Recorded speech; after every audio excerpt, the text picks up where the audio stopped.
वो जानता था कि उसे मार दिया जाएगा। उसने अपनी मौत से पहले अपने कातिलों के नाम तक बता दिए थे। उसने अपनी सेफ्टी का ऐसा इंतजाम किया था कि हवा भी उसे छू नहीं सकती थी। लेकिन उसे एक ऐसे शख्स ने धोखा दिया जिसे वो अपनी जान से भी ज्यादा प्यार करता था। उसे मारने के लिए 45 लाख की सुपारी दी गई थी और हत्यारों से बदला लेने के लिए 60 लाख। हम बात कर रहे हैं मुंबई के मटका किंग के नाम से फेमस सुरेश भगत, जिसके पास इतनी दौलत थी कि कोई भी उनसे टकराने की हिम्मत नहीं करता था।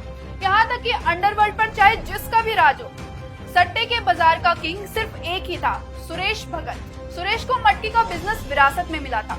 उसके पिता कल्याण भगत 50 के दशक में अच्छी जिंदगी की तलाश में गुजरात से मुंबई आए थे। मुंबई आकर उन्होंने कई जगह काम की तलाश की, लेकिन हर जगह उनको खोखले वादों और धक्कों के अलावा कुछ नहीं मिला। तो वो थक हार कर वापस गुजरात जाना चाहते थे। मुंबई में रहते हुए उन्होंने देखा कि लोग एक वक्त का खाना नहीं खाते थे, लेकिन अमीर बनने के लालच में मटका जरूर खेलते थे। कल्याण भगत को इसमें पैसा कमाने का अच्छा मौका नजर आया। पहले उन्होंने किसी तरह मटके के सारे दांव पेच सीखे और फिर लोगों को मटका खिलवाने लगे। कल्याण भगत अपने काम में एक्सपर्ट थे, ऊपर से बिजनेस समझने वाला गुजराती दिमाग। इसलिए देखते ही देखते वो पूरी मुंबई में चलने वाले तमाम मटका सेंटरों के मालिक बन गए। ये वो वक्त था जब मुंबई में मटका खुलेआम चलता था, क्योंकि तब इसे गैर कानूनी नहीं माना जाता था।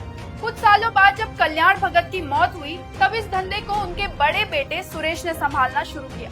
सुरेश भी अपने पिता की तरह तेज दिमाग था, इसलिए उसने बहुत जल्दी समझ लिया था कि अगर मुंबई के मटके के बिजनेस को और बड़ा करना है या इसमें बने रहना है, तो अंडरवर्ल्ड के लोगों को अपने पाले में रखना जरूरी है। इसलिए उसने अंडरवर्ल्ड में दोस्त बनाना शुरू कर दिया। एक वक्त ऐसा आया कि पूरा अंडरवर्ल्ड ही सुरेश का दोस्त बन गया। फिर चाहे वो दाऊद इब्राहिम हो या फिर पठान गए, हर कोई सुरेश का दोस्त था, जिसके चलते सुरेश ने दिन दुगनी और रात चौगनी तरक्की की। और जो बिजनेस पहले सिर्फ कुछ करोड़ का था, उसे उसने 3000 करोड़ का बना दिया और अपना साम्राज्य खड़ा कर दिया। उसके खिलाफ खड़ा होने वाला कोई नहीं था। लेकिन जैसे ही अंडरवर्ल्ड के लोगों को पता चला कि मटके का बिजनेस 3000 करोड़ का है, तब बहुत से लोगों का मन डोल गया और वो सुरेश को अपने रास्ते से हटाकर इस पर कब्जा करना चाहते थे। सुरेश को भी इस बात का अंदाजा हो गया था। अपनी जान को खतरा देख सुरेश ने अपनी एक फौज खड़ी कर दी। हर वक्त 5 से 6 बॉडीगार्ड उसके साथ रहते थे। वो जहाँ भी जाता, उसके बॉडीगार्ड पहले उस जगह की अच्छे से तलाशी लेते और उनके हाँ बोलने के बाद ही वो वहाँ जाता।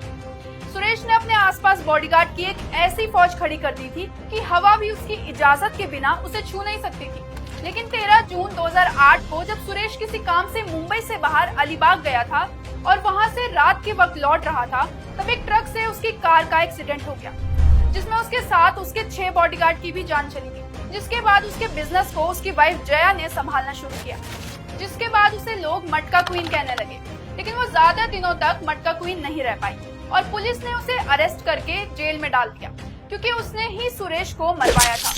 दरअसल सुरेश की पत्नी जया और बेटा हितेश भगत सुरेश के मटका बिजनेस को चलाना चाहते थे, पर सुरेश उन्हें ऐसा करने नहीं दे रहा था, जिसकी वजह से वो किसी भी तरह से उसे अपने रास्ते से हटाना चाहते थे। अब क्योंकि जया की दोस्ती अरुण गवली गैंग के शूटर सुहास रोगे से थी, इसलिए उसने सुहास से हेल्प मांगी और सुहास को सुरेश का काम तमाम करने के लिए 45 लाख रुपए की सुपारी दी। जया चाहती थी कि सुरेश की मौत किसी भी तरह से मर्डर न लगे, बल्कि लोग उसकी मौत को एक्सीडेंट समझे। अरुण गवली सुरेश को इसलिए पसंद नहीं करता था क्योंकि उसकी दोस्ती दाऊद से थी, इसलिए उसके मरने पर गवली तो कुछ नहीं करता, लेकिन दाऊद के लोग जया को जीने नहीं देते। इसलिए उन्होंने एक ट्रक वाले को पकड़ा और उसे अपने प्लान में शामिल किया, ताकि दुनिया के सामने इसे एक्सीडेंट बनाकर पेश किया जा सके और जया सुरेश की विधवा बनकर मटके के बिजनेस की मालकिन बन जाए।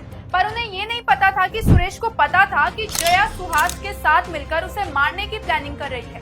इसलिए उसने अपनी मौत से पहले ही पुलिस कमिश्नर और हाई कोर्ट के जज के सामने बयान दे दिया था कि उसकी वाइफ उसके बिजनेस के लिए उसे मारने की कोशिश कर रही है।